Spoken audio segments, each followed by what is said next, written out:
Hello friends, welcome to my YouTube channel. സുശാന്താണ്. എല്ലാവരും സുഖമായിരിക്കുന്നു എന്ന് വിശ്വസിക്കുന്നു. ഇന്ന് ശനിയാഴ്ച ജനുവരി 31, 2026. നാളെ നമ്മുടെ യൂണിയൻ ബഡ്ജറ്റാണ്. ഇന്ത്യ വളരെ പ്രതീക്ഷയോടുകൂടി അടുത്ത ഒരു സാമ്പത്തിക വർഷത്തേക്കുള്ള എക്സ്പെൻസും അതുപോലെ തന്നെ നമ്മുടെ ഇൻകം ഒക്കെ പ്ലാൻ ചെയ്യുന്നതാണ് ഈ ബഡ്ജറ്റ് എന്ന് പറയുന്നത്. നാളെ നമ്മുടെ ഫിനാൻസ് മിനിസ്റ്റർ ആയിരിക്കുന്ന ശ്രീമതി നിർമ്മല സീതാരാമൻ നമ്മുടെ സഭയിൽ നാളെ ബഡ്ജറ്റ് പ്രഖ്യാപിക്കുന്നു. ഇന്ത്യൻ ഓഹരി വിപണി ചരിത്രത്തിൽ ആദ്യമായിട്ട് ബഡ്ജറ്റ് ദിവസം ഞായറാഴ്ച മാർക്കറ്റ് ഓപ്പണാണ്. സാധാരണ ട്രേഡിംഗ് ദിവസമാണ്. 9 മണി മുതൽ 3:30 വരെയുള്ള ഇന്ത്യൻ സമയപ്രകാരം ട്രേഡിംഗ് നടക്കും. ബഡ്ജറ്റിൻ്റെ ഒരു നേരെയുള്ള ഒരു റിഫ്ലക്ഷൻ നമുക്ക് സ്റ്റോക്ക് മാർക്കറ്റിൽ കാണാൻ സാധിക്കും. കാരണം സ്റ്റോക്ക് മാർക്കറ്റ് അറിയപ്പെടുന്നത് തന്നെ ഇന്ത്യയുടെ അല്ലെങ്കിൽ ഒരു എക്കോണമിയുടെ ബാരോമീറ്റർ എന്നാണ്. ഇക്കോണമിയിൽ നടക്കുന്ന സ്പന്ദനങ്ങൾ സ്വാഭാവികമായിട്ടും സ്റ്റോക്ക് മാർക്കറ്റിൽ റിഫ്ലക്റ്റ് ചെയ്യും. അതുകൊണ്ട് പ്രതീക്ഷയോടുകൂടിയാണ് നമ്മുടെ ഇൻവെസ്റ്റേഴ്സും ട്രേഡേഴ്സും ഒക്കെ തന്നെ മാർക്കറ്റിനെ നാളെ പ്രതീക്ഷിക്കുന്നത്. അപ്പോൾ അതുമായിട്ട് ബന്ധപ്പെട്ട ബഡ്ജറ്റുമായിട്ട് ബന്ധപ്പെട്ട ചില അവലോകനങ്ങളാണ് ഈ വീഡിയോയിൽ ഞാൻ തരാൻ പോകുന്നത്. ഇതൊരു ക്വിക്ക് റിസർച്ച് വീഡിയോ ആയിട്ട് കൺസിഡർ ചെയ്താൽ മതി. നമ്മുടെ വീക്കിലി പോഡ്കാസ്റ്റ് അല്ല. ബഡ്ജറ്റിൽ നമ്മുടേതായിട്ടുള്ള ചില ഇൻഫ്ലുവൻസസുകളും കാര്യങ്ങളൊക്കെ എക്സ്പെക്ട് ചെയ്യുന്നത് എന്താണെന്നുള്ളതാണ് ഈ video. Welcome to this video. ആദ്യമായിട്ടാണ് നമ്മുടെ ചാനൽ കാണുന്നതെങ്കിൽ തീർച്ചയായിട്ടും ചാനൽ സബ്സ്ക്രൈബ് ചെയ്യാൻ മറക്കാതിരിക്കുക. അതുപോലെ സ്റ്റോക്ക് മാർക്കറ്റിനെ കുറിച്ച് പഠിക്കാനും അറിയാനും ഒക്കെ താല്പര്യമുള്ളവരുമായിട്ട് നമ്മുടെ ചാനലിൻ്റെ ലിങ്ക് ലിങ്ക് ഷെയർ ചെയ്ത് കൊടുക്കുക. ഞാനൊരു സെബി രജിസ്റ്റേർഡ് റിസർച്ച് അനലിസ്റ്റാണ്. ഞങ്ങളുടെ റിസർച്ച് അഡ്വൈസറി പ്രൊഡക്റ്റുകൾക്കായിട്ട് നമ്മുടെ ഡിസ്ക്രിപ്ഷനിലുള്ള ലിങ്കുകൾ ഉപയോഗിച്ച് നമ്മളുമായിട്ട് ബന്ധപ്പെടാവുന്നതാണ്. നമുക്ക് ഫ്രീ ആയിട്ടുള്ള ടെലിഗ്രാം ചാനലുണ്ട്, മൊബൈൽ ആപ്ലിക്കേഷൻസ് ഉണ്ട്. ഇതൊക്കെ തന്നെ വളരെ അഫോർഡബിൾ ആയിട്ടുള്ള റേറ്റിൽ നിങ്ങൾക്ക് റിസർച്ച് അഡ്വൈസറി സർവീസുകൾ പ്രൊവൈഡ് ചെയ്യുന്നുണ്ട്. അപ്പോൾ ബഡ്ജറ്റ് എന്ന് പറയുന്നത് 2026 ഏപ്രിൽ 1 മുതൽ 2027 മാർച്ച് 31 വരെയുള്ള ഇന്ത്യയുടെ വരവ് ചെലവ് കണക്കുകളാണ്. ഇന്ത്യ എക്സ്പെക്റ്റ് ചെയ്യുന്ന വരവും ചെലവും ഒക്കെയാണ് നമ്മുടെ ഈ ബഡ്ജറ്റിൽ പറയാൻ പോകുന്നത്. നമ്മളിപ്പോഴും നിൽക്കുന്നത് കഴിഞ്ഞ ബഡ്ജറ്റിലാണ്. അപ്പോൾ ആദ്യം കഴിഞ്ഞ ബഡ്ജറ്റിനെ കുറിച്ച് നോക്കണം. കഴിഞ്ഞ ബഡ്ജറ്റ് 2025 ഫെബ്രുവരിയിലാണ് പ്രസൻറ്റ് ചെയ്തത്. അന്ന് ഫെബ്രുവരി 1 തന്നെയായിരുന്നു. നിർമ്മല സീതാരാമൻ തന്നെയാണ് പ്രസൻറ്റ് ചെയ്തത്. അന്നത്തെ വരവും ചെലവും തമ്മിലുള്ള ഡിഫറൻസ് എന്ന് പറയുന്നത് 4.4% GDP 4.4% ഗ്യാപ്പായിരുന്നു ഉണ്ടായിരുന്നത്. അതിൽ കുറവ് നമുക്ക് എക്സ്പെക്റ്റ് ചെയ്തിട്ടുണ്ട് ഇപ്പോൾ. ഏതായാലും കഴിഞ്ഞ വർഷം ഇന്ത്യയെ സംബന്ധിച്ചിട്ട് കൂടുതലൊരു ബാലൻസ്ഡ് ബഡ്ജറ്റായിരുന്നു. കാരണം ടാക്സേഷനിലൊക്കെ ഇളവ് കൊടുത്തിട്ടുണ്ടായിരുന്നു. ഇൻകം ടാക്സിൻ്റെ സ്ലാബ് കട്ട് ചെയ്തിട്ടുണ്ടായിരുന്നു. അത് കൂടുതലായിട്ട് ജനങ്ങളുടെയൊക്കെ കയ്യിലേക്ക് കാശ് എത്തിക്കുക എന്നുള്ള ഉദ്ദേശത്തോടു കൂടിയാണ്. എക്കണോമിക് ഗ്രോത്ത് ഫോക്കസ് ചെയ്തുകൊണ്ട് അഗ്രികൾച്ചറും MSMEയും ഇൻവെസ്റ്റ്മെൻറ്റും എക്സ്പോർട്ടൊക്കെ കൂട്ടുക എന്നുള്ള ഉദ്ദേശത്തോടു കൂടിയാണ് പല പോളിസി റീഫ്രെയിംസും കഴിഞ്ഞ പ്രാവശ്യം നടത്തിയിരിക്കുന്നത്. വെൽഫെയർ ഫോക്കസ് ആയിരുന്നു. ഒരു ബാലൻസ്ഡ് ബഡ്ജറ്റാണ്. ഞാനങ്ങനെ പുകഴ്ത്തി പറയല്ല, ഒരു ബാലൻസ്ഡ് ബഡ്ജറ്റായിരുന്നു. ഇന്ത്യൻ സ്റ്റോക്ക് മാർക്കറ്റും ഇൻവെസ്റ്റേഴ്സും ഒക്കെ തന്നെ വെൽക്കം ചെയ്ത ഒരു ബഡ്ജറ്റായിരുന്നു. പ്രത്യേകിച്ചും ടാക്സ് ഇൻസെൻറ്റീവ്സും കാര്യങ്ങളൊക്കെ കൊടുത്തതിന് ശേഷം. അതിനുശേഷമാണ് ഗവൺമെൻറ് GST റാഷണലൈസേഷൻ കൊണ്ടുവന്നിരിക്കുന്നത്. ഗവൺമെൻറ് ഞാൻ പറഞ്ഞ പല സ്ട്രക്ചറിലായിട്ട് ജനങ്ങളുടെ കയ്യിലേക്ക് കാശ് എത്തിക്കാനുള്ള വകയാണ് ഇപ്പോൾ ചെയ്തിരിക്കുന്നത്. അപ്പം ഇൻകം ടാക്സ് റെഡ്യൂസ് ചെയ്തു, GST റാഷണലൈസ് ചെയ്തു, അതിന് പുറമെ കോർപ്പറേറ്റ് ടാക്സ് കുറച്ചിട്ടുണ്ടായിരുന്നു. അങ്ങനെ പലതരത്തിൽ ജനങ്ങളുടെ കയ്യിലേക്ക് കാശ് എത്തിക്കുക എന്നുള്ളൊരു കാര്യമാണ് ചെയ്തത്. അതായത് കഴിഞ്ഞ വർഷം നമുക്ക് കൃത്യമായിട്ട് നോക്കിക്കഴിഞ്ഞാൽ ഇന്ത്യയുടെ കയ്യിലേക്ക് 1 രൂപ വരുന്നത് 27 പൈസയും നമ്മൾ കടം വാങ്ങിയിട്ട് തന്നെയായിരുന്നു വന്നുകൊണ്ടിരുന്നത്. ഇന്ത്യയുടെ ഏറ്റവും വലിയ വരുമാനം എന്ന് പറയുന്നത് നമ്മുടെ ബോറോയിങ്സും ലോണും തന്നെയൊക്കെയായിരുന്നു. ലോണും കാര്യങ്ങളൊക്കെ തന്നെയായിരുന്നു. അത് GSTയിൽ നിന്നുള്ള വരുമാനം 18 പൈസയായിരുന്നു. ഇൻകം ടാക്സിൽ നിന്നും 19 പൈസ, കോർപ്പറേറ്റ് ടാക്സ് 17 പൈസ, നോൺ ടാക്സ് റവന്യൂ 9 പൈസയായിരുന്നു. അതുപോലെ തന്നെ നോൺ ഡെറ്റ് ക്യാപിറ്റൽ, അതായത് ഡിസ്ഇൻവെസ്റ്റ്മെൻറ്റ് വഴിയും റിക്കവറി ഓഫ് ലോൺ അതൊക്കെ വഴി 10 പൈസ. അങ്ങനെയാണ് ഇന്ത്യയുടെ ഒരു രൂപ വന്നുകൊണ്ടിരുന്നത്. ആ 1 രൂപ വന്നുകൊണ്ടിരുന്നതിൽ ഏറ്റവും കൂടുതൽ നമ്മൾ സ്പെൻഡ് ചെയ്തുകൊണ്ടിരുന്നത് 24 പൈസയും ഇൻട്രസ്റ്റ് കൊടുക്കാനായിരുന്നു. അതുപോലെ തന്നെ 20 പൈസ നമ്മൾ സ്പെൻഡ് ചെയ്തത് ടാക്സസും കാര്യങ്ങളൊക്കെ സ്റ്റേറ്റിനൊക്കെ ആവശ്യമുള്ള ടാക്സുകൾ കൊടുക്കാൻ വേണ്ടി, സ്റ്റേറ്റ് വെൽഫെയർ മെഷേഴ്സിനൊക്കെ സ്റ്റേറ്റ് ഗവൺമെൻറ് കൊടുക്കാം. അതുപോലെ സെൻട്രൽ സ്കീംസിനായിട്ട് 16 പൈസയും ഡിഫൻസിനായിട്ട് 13 പൈസ. ഇവിടെ നമ്മൾ ചിലവാക്കേണ്ടത് എനിക്ക് തോന്നുന്നു ഓപ്പറേഷൻ സിന്ദൂർ നമുക്ക് കഴിഞ്ഞ സാമ്പത്തിക വർഷമാണ് നടന്നത്. അവിടെ പല ലൂപ്പ് ഫോൾസും നമ്മുടെ ഡിഫൻസ് സിസ്റ്റത്തിലുള്ള പല ലൂപ്പ് ഫോൾസും കാര്യങ്ങളും നമ്മുടെ ഡിഫൻസ് അപ്ഡേറ്റ് ചെയ്യേണ്ടതായിട്ടുള്ള കാര്യം. കുറേയേറെ അപ്ഡേറ്റഡ് ആണ്, എങ്കിലും കൂടുതൽ കാര്യങ്ങൾ അപ്ഡേറ്റ് ചെയ്യേണ്ടതായിട്ടുള്ള കാര്യങ്ങൾ പഠിച്ചു എന്നുള്ളതാണ്. ഡിഫൻസ് സെക്ടറിൽ നമ്മൾ ഫോക്കസ്, എല്ലാവരും പറയുന്നതാണ് ഡിഫൻസ് സെക്ടർ. ഓപ്പറേഷൻ സിന്ദൂർ വഴി നമ്മൾ കുറച്ചുകൂടി അപ്ഡേറ്റഡ് ആവേണ്ടതായിട്ടുള്ള ആവശ്യം. അതുവഴി 2 സെക്ടേഴ്സാണ് ഫോക്കസിൽ വരുന്നത്. ഒന്ന്, ഡ്രോണുമായിട്ട് ബന്ധപ്പെട്ട് അഡ്വാൻസ് ഡ്രോൺ സിസ്റ്റംസ് പ്രൊവൈഡ് ചെയ്യുന്ന ഒരു 100 കോടി രൂപയുടെ PLI സ്കീം ഓൾറെഡി ചെയ്തിട്ടുണ്ടായിരുന്നു. അത് ചിലപ്പോൾ എനിക്ക് തോന്നുന്നു 1000 കോടി രൂപയുടെ എങ്കിലും ഒരു സ്കീം ഡ്രോൺ മാനുഫാക്ചറിങ്ങിനും ഡ്രോൺ അഡ്വാൻസ്മെൻറ്റിനുമായിട്ട് വരാൻ സാധ്യതയുണ്ട്.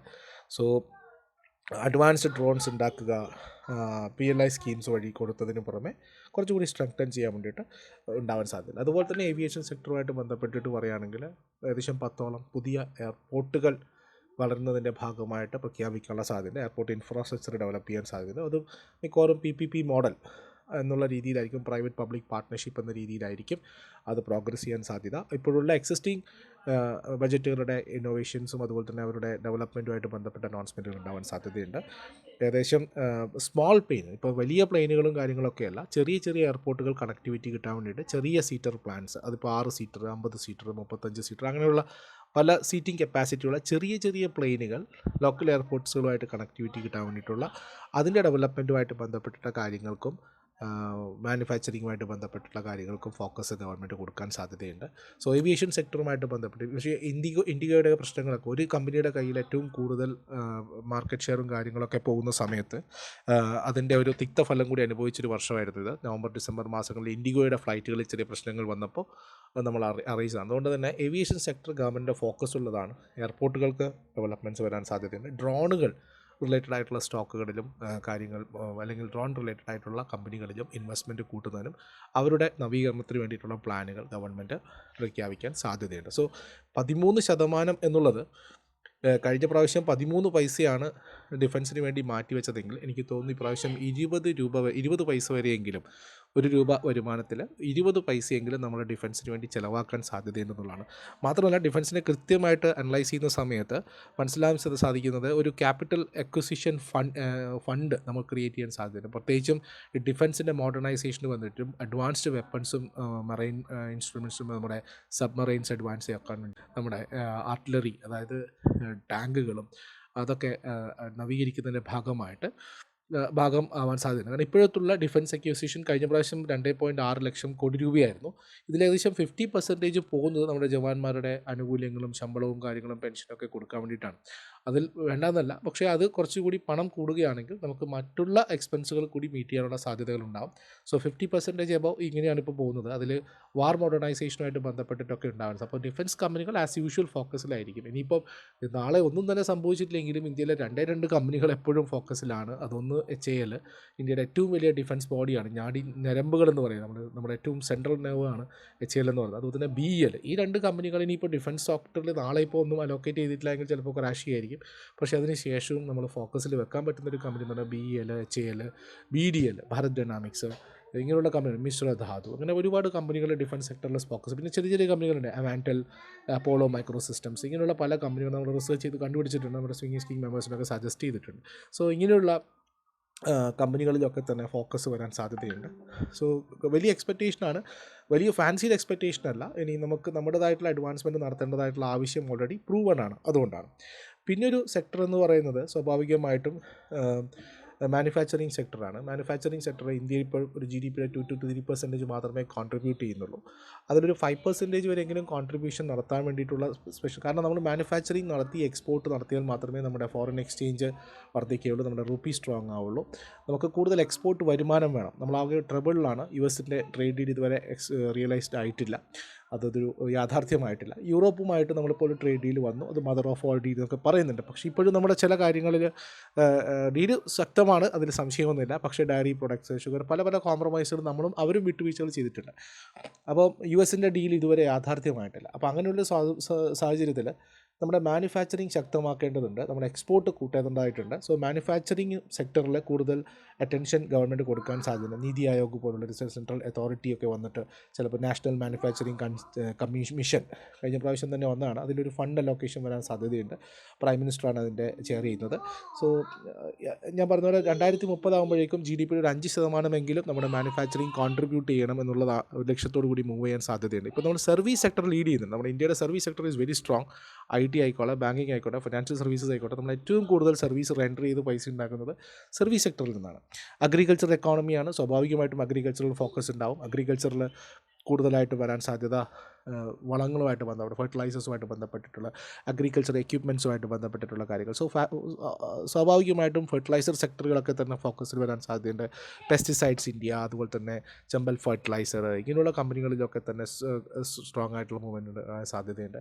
അതുപോലെ തന്നെ VST ടില്ലേഴ്സ് ആൻഡ് ട്രാക്ടേഴ്സ്, ഈ കമ്പനിയെ നോക്കി വെക്കേണ്ടതാണ്. കാരണം സ്വാഭാവികമായിട്ടും ബജറ്റിൻ്റെ സമയത്ത് ഏറ്റവും കൂടുതൽ വൊളറ്റാലിറ്റി വരുന്നൊരു സ്റ്റോക്കാണ് VST ടില്ലേഴ്സ് ആൻഡ് ട്രാക്ടേഴ്സ്. ഏറ്റവും കൂടുതൽ ടില്ലേഴ്സും ട്രാക്ടേഴ്സൊക്കെ വിൽക്കുന്ന കമ്പനി. അപ്പോൾ നാളെ ഒരു പ്രത്യേകത കൂടിയുണ്ട്. ഫെബ്രുവരി 1 ഓട്ടോ സെയിൽസ് പുറത്തുവിടുന്ന സമയം കൂടിയാണ്. അപ്പോൾ ജനുവരി മാസത്തെ സെയിൽസ് എങ്ങനെയാണ് ഓട്ടോ കമ്പനികളിൽ നിന്നൊക്കെ ഉള്ള ഡീറ്റെയിൽ കൂടി വരുന്നതാണ്. അതും ബഡ്ജറ്റിൻ്റെ ഒരു ഇഫക്റ്റും കൂടി വരുന്ന സമയത്ത് ഓട്ടോ സെക്ടർ, പ്രത്യേകിച്ചും ട്രാക്ടർ, ടില്ലേഴ്സ്, ഇങ്ങനെയുള്ള കമ്പനികളിലൊക്കെ തന്നെ ഫോക്കസ് വരാൻ സാധ്യതയുണ്ട്. സോ അങ്ങനെ നോക്കുന്നൊരു സ്റ്റോക്കാണ് VST ടില്ലേഴ്സ് ആൻഡ് ട്രാക്ടേഴ്സ്. പിന്നെ ഈ ഡ്രിപ്പ് ഇറിഗേഷനൊക്കെ ആയിട്ട് ബന്ധപ്പെട്ടിട്ടുള്ള സ്റ്റോക്കുകൾ, അതിൽ നമ്മുടെ പണ്ടത്തെ ജെയിൻ ഇറിഗേഷൻ പോലുള്ള സ്റ്റോക്കുകൾ, ഡ്രിപ്പ് ഇറിഗേഷൻ, പുതിയ ഫെർട്ടിലൈസർ കമ്പനികൾ, പെസ്റ്റിസൈഡ്സ് കമ്പനികൾ, ഇങ്ങനെയുള്ള കമ്പനികളിലൊക്കെ തന്നെ കൂടുതൽ ഫോക്കസ് വരാൻ സാധ്യതയുണ്ട് എന്നുള്ളതാണ് ഒരു കണക്കൂട്ടൽ. പിന്നെ മറ്റൊരു പ്രധാനപ്പെട്ട ഏരിയ എന്ന് പറയുന്നത് ടെക്സ്റ്റൈൽ സെക്ടർ. ഇന്ത്യ ഒരു സ്വീറ്റ് സ്പോട്ടിലാണ്. ബംഗ്ലാദേശിൽ പ്രശ്നങ്ങൾ തുടങ്ങിയതിന് ശേഷം ഇന്ത്യയിലെ കയ്യിലേക്കാണ് ഈ ടെക്സ്റ്റൈൽ സെക്ടർ വന്നിരിക്കുന്നത്. സോ ഇന്ത്യയിൽ ടെക്സ്റ്റൈൽ മാനുഫാക്ചറിങ്ങിന് വേണ്ടിയിട്ട് ഗവൺമെൻറ് ഫോക്കസ് ഏറ്റവും കൂടുതൽ വരാൻ സാധ്യതയുള്ള സമയമാണ്. ഇപ്പോൾ ഒരു 2 to 4% മാത്രമാണ് GDP-യിൽ ടെക്സ്റ്റൈൽ കോൺട്രിബ്യൂട്ട് ചെയ്യുന്നത്. സോ ടെക്സ്റ്റൈൽ സെക്ടറിൽ കാര്യമായിട്ടുള്ള കാരണം ഇന്ത്യക്കറിയാം ഇപ്പോൾ യൂറോപ്പുമായിട്ട് ഡീലിൽ വന്നിട്ടുണ്ട്. സോ യൂറോപ്പിലേക്കായാലും മറ്റുള്ള രാജ്യങ്ങളിലേക്കായാലും നമുക്ക് ടെക്സ്റ്റൈൽ നമുക്കൊരു എഡ്ജാണ്. അവിടെ നമുക്കൊരു കാര്യമായിട്ടുള്ള ഫോക്കസ് നടത്താനുണ്ട്. സോ ടെക്സ്റ്റൈൽ സെക്ടറിൽ ഗവൺമെൻറ് കൂടുതൽ കാര്യങ്ങൾ ചെയ്യാൻ സാധ്യതയുണ്ട്.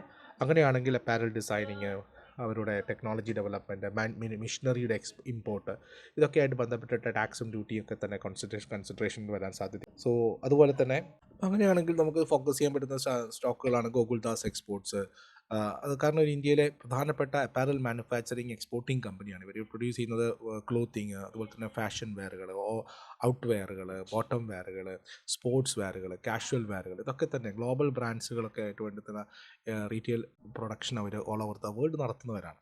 സോ കഴിഞ്ഞ വർഷത്തെ കണക്ക് പ്രകാരം 36,642 കോടി രൂപയുടെ സെയിൽസാണ് അവർക്ക് വന്നിരിക്കുന്നത്. അതിൽ നെറ്റ് പ്രോഫിറ്റായിട്ട് 1,585 കോടി രൂപ അവർ റുപ്പീസിൽ വന്നിട്ടുണ്ട്. സോ എനിക്ക് തോന്നുന്നു ഗോകുൽദാസ് എക്സ്പോർട്ട്, ഇതുപോലെ തന്നെ പല ഹിഡനായിട്ടുള്ള സ്റ്റോക്സുകളുണ്ടെന്ന് ഞാനത് വൈകുന്നേരം നമ്മുടെ മെമ്പേഴ്സുമായിട്ട് ഷെയർ ചെയ്യാൻ നിൽക്കാം.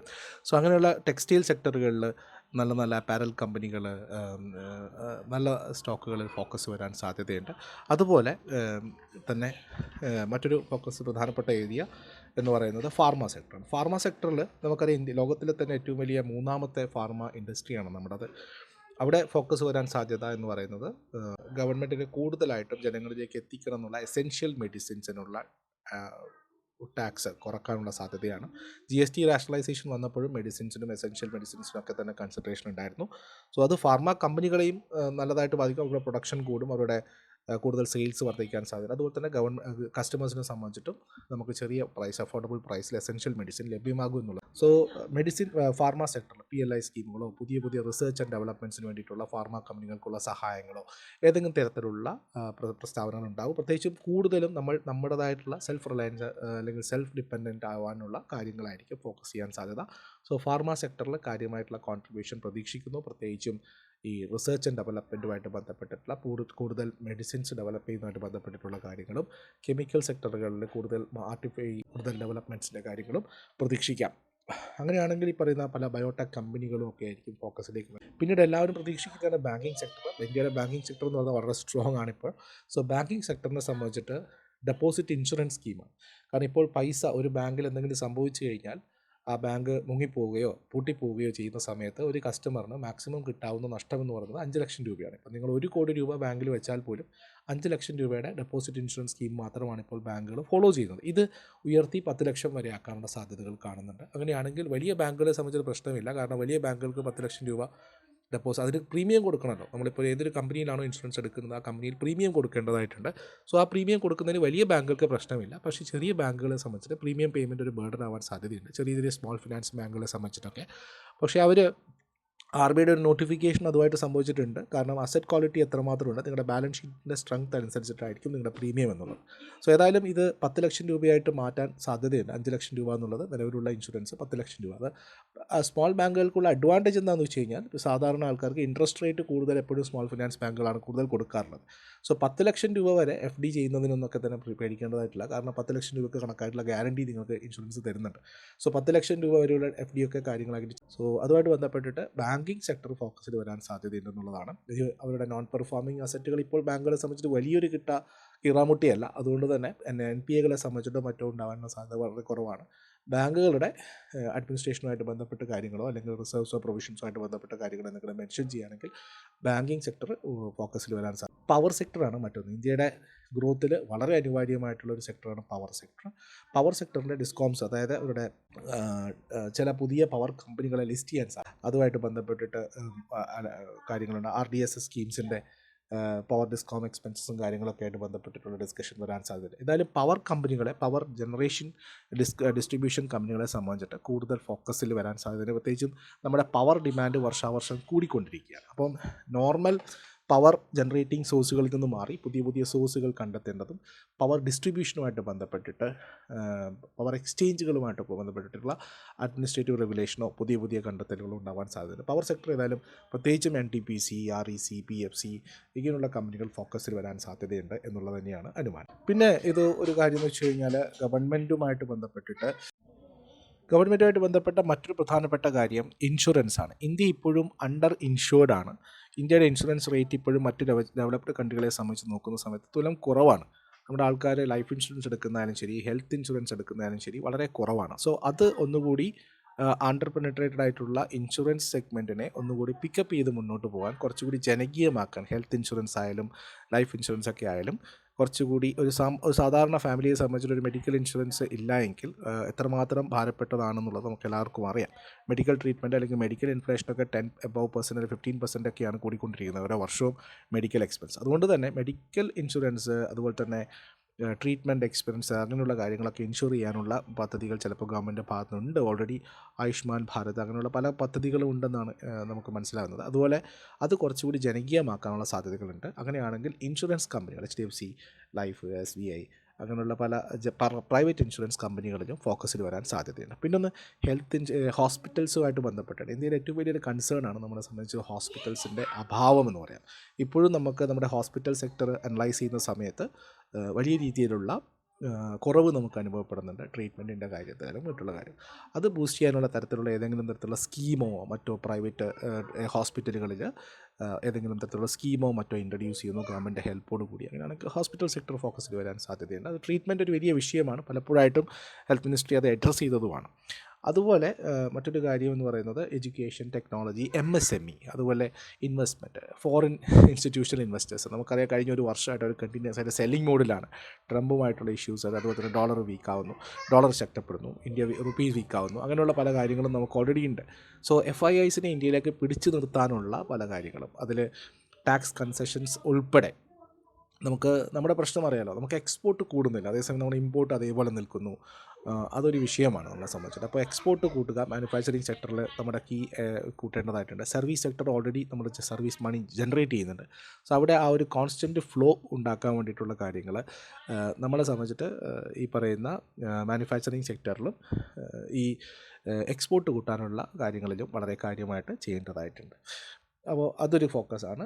MSME സെക്ടറിൽ ആളുകൾ പണം കൊടുക്കുന്ന സ്മോൾ മീൻസ് ബാങ്കുകളെ സംബന്ധിച്ചിട്ടായാലും ശരി, അതുപോലെ തന്നെ MSME സെക്ടറിൽ ലെൻഡ് ചെയ്യുന്ന പ്രൈവറ്റ് ഇക്വിറ്റി പ്ലെയേഴ്സ് ഒക്കെ തന്നെ വലിയ ഫോക്കസിൽ വരാൻ സാധ്യതയുണ്ട്.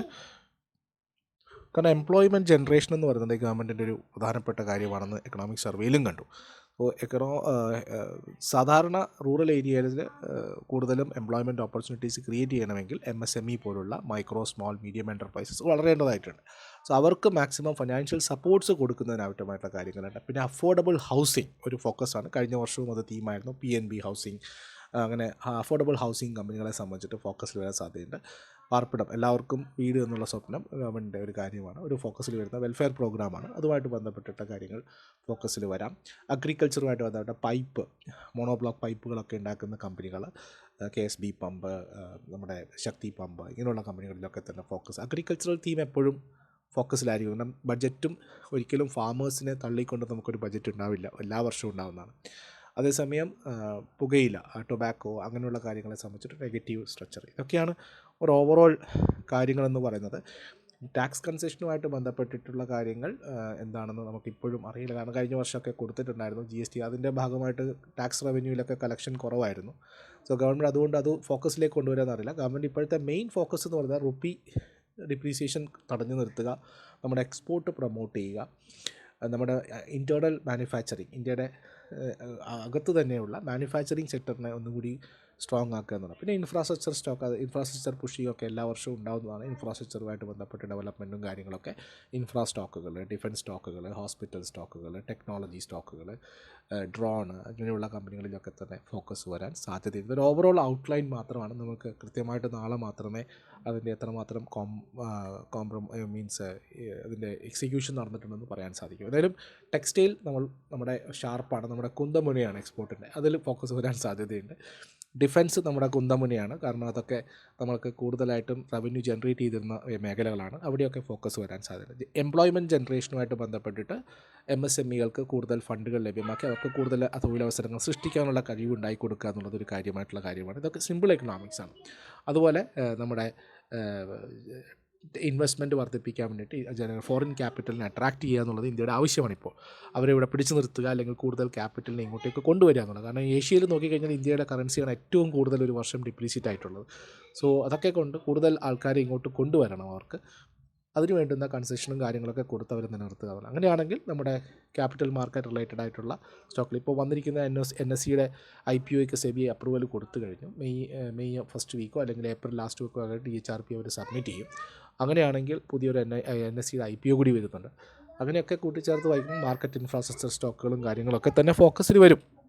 അപ്പോൾ ഓവറോൾ ഒരു ബാലൻസ്ഡ് ബഡ്ജറ്റായി തന്നെയാണ് പ്രതീക്ഷിക്കുന്നത് മാർക്കറ്റ്. പിന്നെ ഓവർ എസ്റ്റിമേഷൻ അല്ലെങ്കിൽ ഓവർ എക്സൈറ്റഡ് ആയിട്ടുള്ളൊരു മാർക്കറ്റ് എനിക്ക് തോന്നുന്നില്ല. ആരെങ്കിലും പ്രതീക്ഷ ഉണ്ടെങ്കിൽ അത് മാർക്കറ്റ് നാളത്തെ ട്രേഡിംഗ് സെഷൻ നോക്കുന്ന സമയത്ത് രണ്ടായിട്ട് നമുക്ക് ഡിവൈഡ് ചെയ്യാം. ഫസ്റ്റ് ഒരു 11 മണിക്ക് മുമ്പേ ബഡ്ജറ്റ് അവതരണത്തിന് മുമ്പേ ഉള്ളത് എൻറ്റയർലി ഡിഫറൻ്റ് ആയിട്ടൊരു സെഷനായിരിക്കും. ബഡ്ജറ്റിന് ശേഷമുള്ളത് എൻറ്റയർലി ഡിഫറൻ്റ് ആയിട്ടുള്ളൊരു സെഷനായിരിക്കും. അതുകൊണ്ട് തന്നെ നാളെ ടെക്നിക്കൽ ഇൻഡിക്കേറ്റേഴ്സിനും മറ്റുള്ള കാര്യങ്ങൾക്കൊന്നും വലിയ റോളില്ല. മാർക്കറ്റിലെ പ്രഖ്യാപനങ്ങൾക്കനുസരിച്ച്, മാർക്കറ്റിന് അനാലിസിസിന് ശേഷം, ബഡ്ജറ്റ് പ്രസൻറ്റേഷന് ശേഷം അതിൻ്റെ അനാലിസിസിനനുസരിച്ചിട്ടായിരിക്കും ചില സെക്ടറും ചില മാർക്കറ്റും ഒക്കെ തന്നെ റിയാക്ട് ചെയ്യുക. അപ്പോൾ അതുകൂടി കൺസിഡർ ചെയ്യണം. വളറ്റൈലായിട്ടുള്ള സെഷനാണ്. പ്രത്യേകിച്ചും ട്രേഡേഴ്സ് വളരെ ആക്റ്റീവാണ്. വളറ്റാലിറ്റി ഉണ്ടാകുന്ന സമയത്ത് ട്രേഡ് ചെയ്യാന്നുള്ള വളരെ കോഷ്യസ് ആയിട്ടുള്ളൊരു അപ്രോച്ച് എടുക്കുക. ബഡ്ജറ്റിനനുസരിച്ചിട്ട് മാർക്കറ്റ് മൂഡ് അല്ലെങ്കിൽ മാർക്കറ്റ് സെൻറ്റിമെൻറ്റ്സ് മാറും. അപ്പോൾ ഇതൊക്കെയാണ് നിങ്ങളുടെ അഭിപ്രായങ്ങളും നിർദ്ദേശങ്ങളും ഞാൻ കമൻറ്റ് ബോക്സിൽ എക്സ്പെക്റ്റ് ചെയ്യുന്നു. കൂടുതൽ കാര്യങ്ങൾ നമുക്ക് മറ്റൊരു വീഡിയോയുമായിട്ട് സംസാരിക്കാം. അതുപോലെ എല്ലാവർക്കും നല്ലൊരു വീക്കെൻഡ് ആശംസിക്കുന്നു. നാളെ ബഡ്ജറ്റ് സെഷനിൽ ആദ്യമായിട്ടും ഞായറാഴ്ച നമുക്ക് ട്രേഡിംഗ് ഓപ്പർച്യൂണിറ്റി കിട്ടണമെങ്കിൽ നമുക്ക് മാർക്കറ്റ് ഓപ്പർച്യൂണിറ്റി കിട്ടുകയാണ്. ഒരു പബ്ലിക് ഹോളിഡേ കൂടിയാണ്. സൺഡേ എന്ന് പറയുന്നത് നമുക്ക് സാധാരണ എല്ലാവർക്കും അവധിയായിരിക്കും. ആ സമയത്ത് ഒരു മാർക്കറ്റ് ഓപ്പൺ എന്ന് പറയുന്നത് എല്ലാവർക്കും മാർക്കറ്റ് ബഡ്ജറ്റും ഒക്കെ തന്നെ കൂടുതൽ അറിയാനും പഠിക്കാനുള്ള അവസരമായിട്ട് ഉപയോഗിക്കേണ്ടതാണ്. നിങ്ങളുടെ അഭിപ്രായവും നിർദ്ദേശങ്ങളും കമൻറ്റ് ബോക്സിൽ എക്സ്പെക്റ്റ് ചെയ്യുന്നു. മറ്റൊരു വീഡിയോയുമായിട്ട് കാണുന്നവരെല്ലാവർക്കും നന്ദി, നമസ്കാരം. Thank you.